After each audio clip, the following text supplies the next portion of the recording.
BFM Business présente BFM Climat, l'émission. Les entreprises face aux défis climatiques. Thomas Asportas.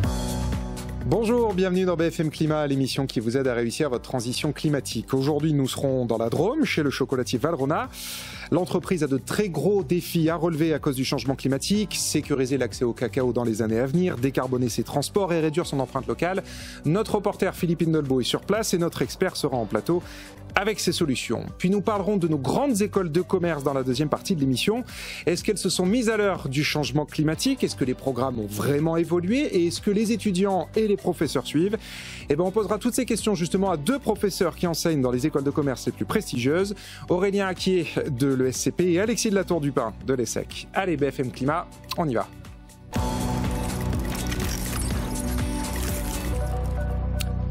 Et je vous le disais, on part donc aujourd'hui dans la Drôme, à Tain-l'Hermitage, chez Valrhona. Le chocolatier, vous allez le voir, est confronté à des défis climatiques existentiels pour pérenniser son activité, l'accès aux matières premières, la décarbonation de ses transports et la réduction de son empreinte locale. Philippe Hindolbeau est sur place avec les équipes de Valrhona. Allez, aujourd'hui, je vous emmène dans la Drôme, chez Valrhona, un des fleurons du chocolat haut de gamme, dans un contexte de dérèglement climatique qui pèse déjà sur la production et la qualité des fèves de cacao. L'entreprise doit se réinventer pour garantir l'excellence de ses chocolats, réduire les émissions de CO2 tout au long, bien sûr, de la chaîne d'approvisionnement, gérer les ressources hydriques et énergétiques dans ces territoires. Voilà autant de défis stratégiques pour le Valrhona. Alors on met le cap tout de suite sur la chocolaterie derrière moi pour en savoir plus. En Côte d'Ivoire, au Ghana, la production a chuté. L'année dernière, la production a chuté de plus de 30%. La Côte d'Ivoire et le Ghana représentent 60% de la production de cacao mondial. C'est des pays mitoyens. Donc quand les conditions climatiques ne sont pas favorables à la production de cacao, l'impact est sur le marché direct. Enfin, l'impact est très important. En 2024, l'année cacaoyère s'est finie avec moins 30% de production mondiale. C'est 462 000 tonnes de cacao qui manquaient sur le marché et qui a provoqué le boom du marché cacao qu'on connaît aujourd'hui. La disponibilité du cacao se pose effectivement. C'est pas seulement le prix, parce que Valrhona, nous ce qu'on cherche, c'est du cacao haut de gamme pour répondre à nos besoins. Donc il faut aussi que la qualité soit au mieux.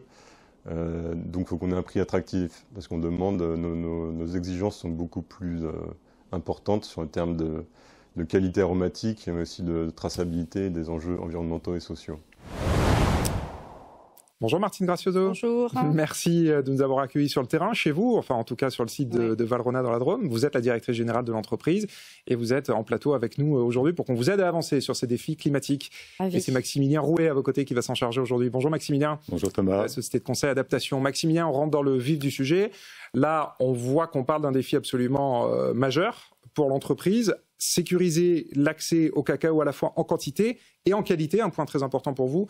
Quels conseils vous pouvez donner à Martine sur ce sujet? Alors déjà, je ne suis pas très inquiet pour Valrhona, mais en revanche, je suis très inquiet pour le chocolat mondial. Alors, le chocolat mondial, il est très localisé, on l'a vu, entre Ghana et Côte d'Ivoire à 80%. Et Ghana et Côte d'Ivoire ont toutes les catastrophes du monde en ce moment, accentuées par le changement climatique. Pour faire bref, la rente forestière n'existe plus, c'est-à-dire le fait de bénéficier d'un sous-sol forestier issu de la déforestation, ça ne marche plus, il n'y a plus de forêt à déforester. On a donc des cacaoyers qui arrivent un peu en bout de course, épuisés avec des engrais qui viennent remplacer cette rente forestière. Et à ce moment-là, le changement climatique arrive, permet à un champignon, à une maladie qui s'appelle le swollen oak, qui vient tuer les arbres, de s'installer. Bref, là, le principal gisement de cacao mondial est en train de se suicider petit à petit sous la pression du climat. Et malgré ça, vous n'êtes pas inquiet. C'est plutôt inquiétant. C'est pour ça que ça m'inquiète. Je ne suis pas inquiet parce que Valrhona est un acteur de qualité, a des volumes qui correspondent à son positionnement de qualité et a fait des choix de partenariat sur quasiment une dizaine d'années avec ses principaux fournisseurs qui sont choisis, on va dire, les uns après les autres. Donc Martine a choisi avec ses collègues des endroits plutôt moins vulnérables au changement climatique que d'autres, des pratiques qui sont nettement plus protectrices au changement climatique que d'autres. Je vais en citer qu'une, au Brésil. Vous pouvez avoir la culture traditionnelle, on cultive du cacao sous le soleil comme du blé, ça vous êtes très vulnérable. Et puis par exemple au Brésil, il y a une pratique qui consiste à cultiver le cacao sous les arbres de la forêt. Et donc, le cacaoyer produit moins, 4 fois moins, mais ça va pour du cacao de qualité. En revanche, le cacao est beaucoup moins vulnérable aux maladies, beaucoup moins vulnérable à la sécheresse.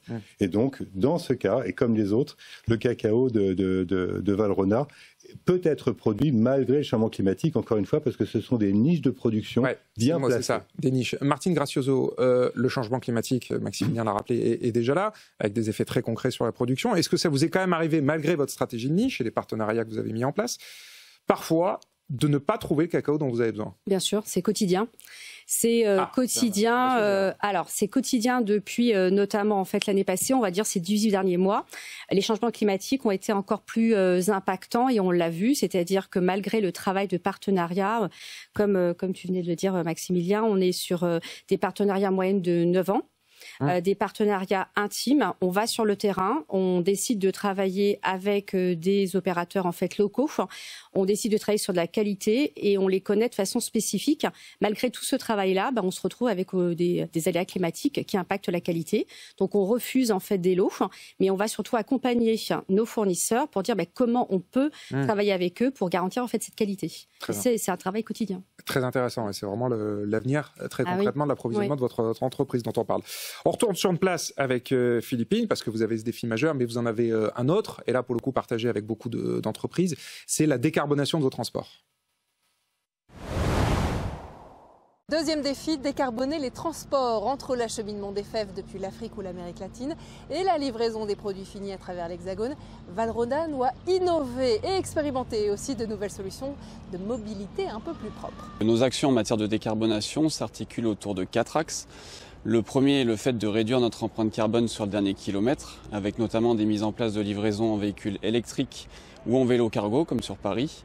Le second axe consiste à maîtriser nos émissions aériennes, avec par exemple la mise en place dans chacune de nos filiales de ratios maximum de commandes aériennes. Le troisième axe consiste à tester et innover des nouveaux modes de transport, dans une logique de test and learn. Donc on a par exemple testé le transport vélique, donc un mode de transport plus vertueux qui permet des économies de l'ordre de 95% de CO2 par rapport à un porte-conteneur traditionnel. Nous avons donc testé le transport fluvial sur le Rhône pour transporter nos chocolats en conteneur reefer depuis Port-les-Valences jusqu'à Fos-sur-Mer. Le dernier axe consiste, lui, à tendre vers une green supply chain avec la mise en place de nombreux projets comme un projet circulaire qu'on a lancé en 2020 qui vise à tendre vers le zéro déchet, donc qui s'appelle La Consigne et qui consiste à livrer des chocolats dans un contenant réutilisable, lavable et bien sûr consigné. Et en parallèle, on essaie de favoriser également des transporteurs étant labellisés Objectif CO2, puisque nous sommes nous-mêmes dans la démarche Fret 21 depuis 2019 et que nous faisons partie des premières entreprises françaises à être labellisées. Maximilien, on voit qu'il y a déjà beaucoup de choses qui ont été lancées entreprises chez Valrhona sur cette question des transports, mais comment faire pour continuer à progresser là-dessus?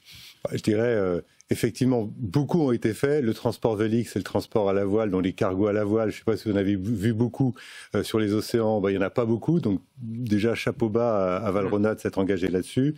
Ensuite, le transport sur le Rhône. Petit clin d'œil, pourquoi ça s'appelle Valrhona? Je l'ai appris grâce à vous, Martine. C'est parce que le long du Rhône, à une époque un peu plus lointaine, c'était beaucoup plus pratique de mettre les usines parce qu'on pouvait remonter le long du Rhône, d'où Valrhona, le long du Rhône. Donc beaucoup de chocolateries à l'époque. On reprend l'air du temps et aujourd'hui, je dirais, le principal conseil que je peux donner, c'est de faire savoir. Parce que là, on fait beaucoup, Valrhona fait beaucoup et lance beaucoup d'initiatives. Maintenant, il faut que ça soit exemplaire, il faut que ce soit connu.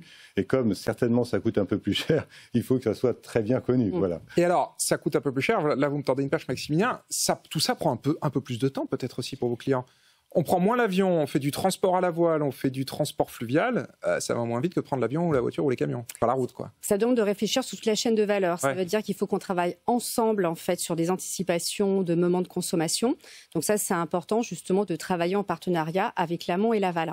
Juste pour revenir sur toutes les initiatives qu'on a présentées, c'est important pour moi de les faire encadrer avec les transporteurs, avec l'ensemble des parties prenantes, et surtout de continuer le test and learn et de faire beaucoup de learn de tous les tests qu'on fait. Parce que c'est quand même ça après, comme vous le disiez, le nerf de la guerre. Tout ce qu'on teste ne marche pas forcément. Allez, on retourne une dernière fois, et c'est bien normal, c'est la vie d'une entreprise. On retourne une dernière fois sur le terrain parce que, enfin pour parler en tout cas d'un des derniers défis que vous avez à relever, là pour le coup il est vraiment systémique, c'est réduire votre empreinte de votre entreprise, mais localement.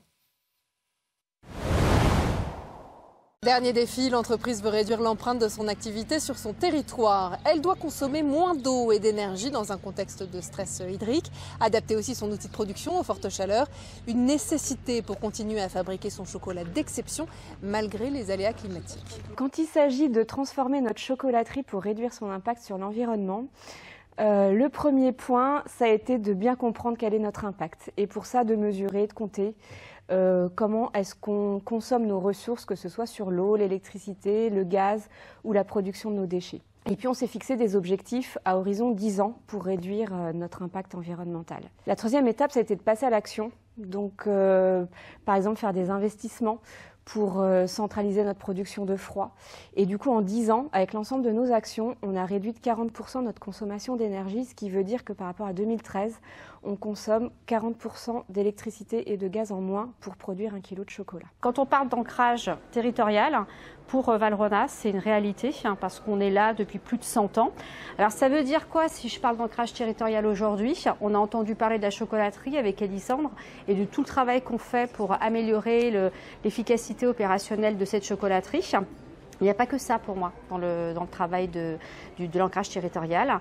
Il y a aussi le fait de réfléchir à comment j'accompagne au quotidien les collaborateurs dans leur engagement. Parce que je pense que les défis du climat, ce n'est pas juste une question d'expertise. Bien sûr, il nous faut des experts, mais il nous faut aussi beaucoup d'engagement de chacun des collaborateurs. Donc on a ce deuxième volet dans cet ancrage territorial où on réfléchit sur comment est-ce qu'on améliore le bien-être au sein de cet établissement, de Daudet, de Guérenay, ici en fait sur les terres de Tain-l'Hermitage. On travaille sur la mobilité douce, donc beaucoup de projets où on demande justement aux collaborateurs de réfléchir ensemble sur c'est quoi le lieu dans lequel ils ont envie de travailler. Et puis troisième point qui est important dans l'ancrage territorial, c'est bien travailler avec nos partenaires. Alors, ce n'est pas que des partenaires qui sont à côté. On n'a pas fait un compas, on ne s'est pas dit tiens, je vais regarder les personnes, les entreprises qui sont juste à côté de moi. Ce sont des entreprises qui ont envie de faire bouger le territoire dans le même sens, qui sont conscients des défis climatiques qu'on doit tous en fait travailler et qui ont envie de faire en sorte que ces défis climatiques, on les adresse ensemble parce qu'ils ont conscience que seuls, on n'y arrivera pas. Alors, Maximilien, pour conclure sur ce dernier défi-là, on est pile poil dans ce que vous faites, l'adaptation. Comment est-ce que Valrhona peut s'adapter localement à son territoire? Alors, au-delà du territoire, je dirais le maître mot, c'est identifier les points de vulnérabilité le long de la supply, le long de la chaîne de valeur. On a commencé, on était au Brésil ou au Ghana, on finit, on est atteint. En pratique, le long de cette chaîne de valeur, il y a de multiples points sur lesquels le changement climatique va venir couper la chaîne. Le sujet aujourd'hui, c'est être capable de les identifier